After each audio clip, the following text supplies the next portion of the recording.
This is the continuation of chapter 3, a most important one, where Jeziel himself, with the teachings of his childhood on spirituality that saved his life, brought him to a new phase of his own life.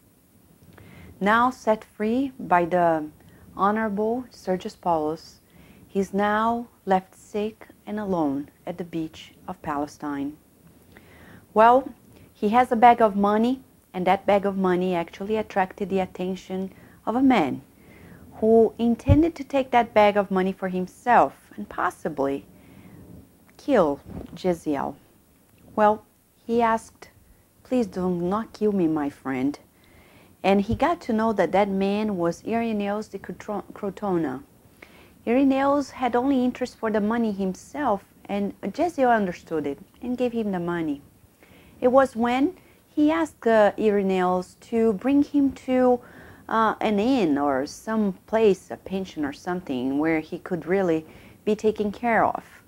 And he recalled of the men of the way at the city and introduced him to another man named Ephraim. Ephraim was friends with Simon Peter. And he got to know that Ephraim was going to visit the men of the way, the house of the way in Jerusalem. And he asked him to kindly take him to Jerusalem as well. Once there, he was well received, welcomed, taken care of. He spent 2 weeks into deep fever.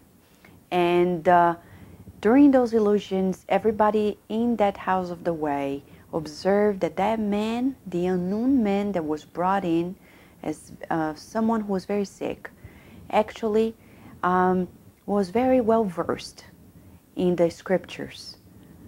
And as soon as he recovered, he was brought to the attention of Simon Peter, which is one of the most important dialogues, something that is really touching and can really be revealing to the character of this spirit that is presented to us by Emmanuel.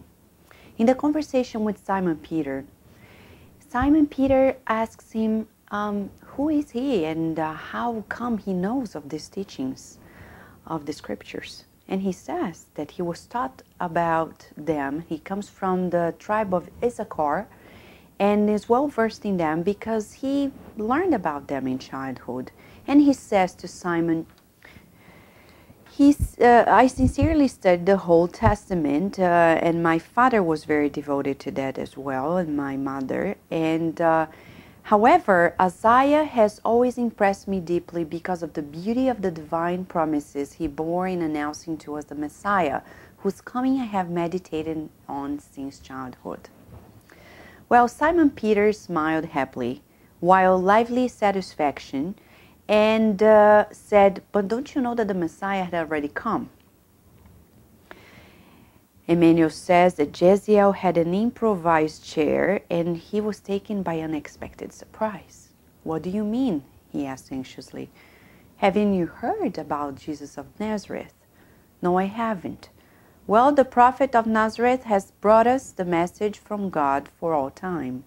And Simon Peter, eyes lit with the luminous flame of those who are happy at remembering the time of blessing, spoke to Jeziel about what the Lord had done, sketching a perfect oral biography of the Sublime Master. What was Jeziel's reaction? He was in complete awe. He really dove into the new teachings and the understanding about the coming of the Messiah. And he asked Peter, "And the Messiah, where is he now?"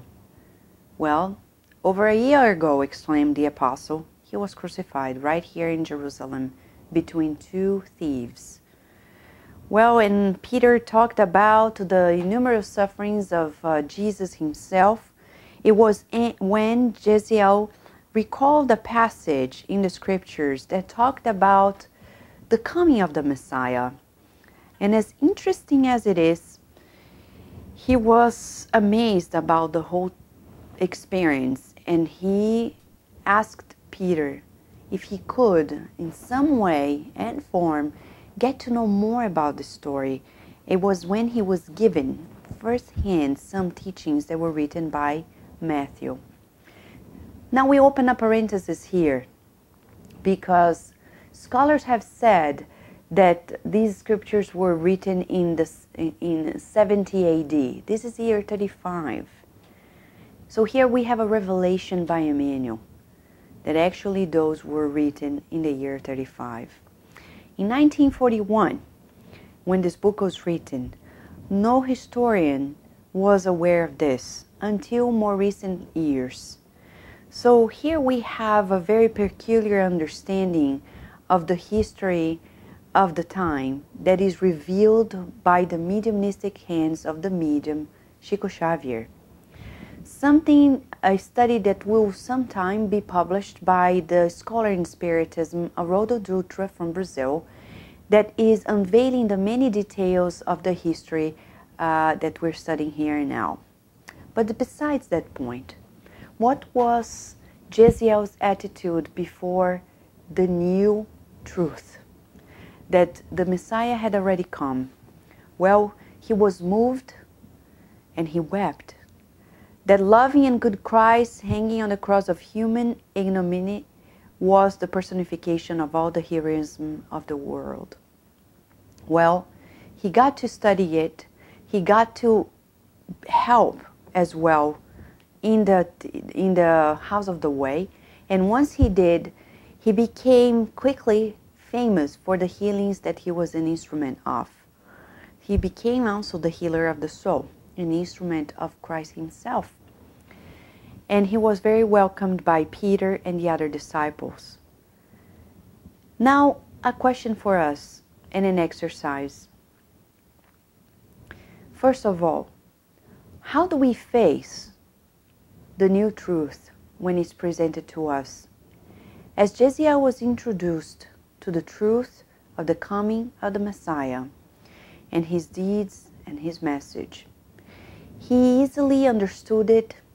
Flexible as he was, spiritual as he was, he welcomed that without resistances. How about us? When we are presented to the truth, do we still struggle with it? Let's reflect on this. To make it easier on us, we would suggest that you take a pen or a pencil and a piece of paper and outline what are your most common reactions to when you're presented to the truth in any circumstance of life. Do you resist? Do you accept it? Do you struggle? Do you welcome it? Let's meditate on this as we now prepare to understand the upcoming chapter, chapter 4.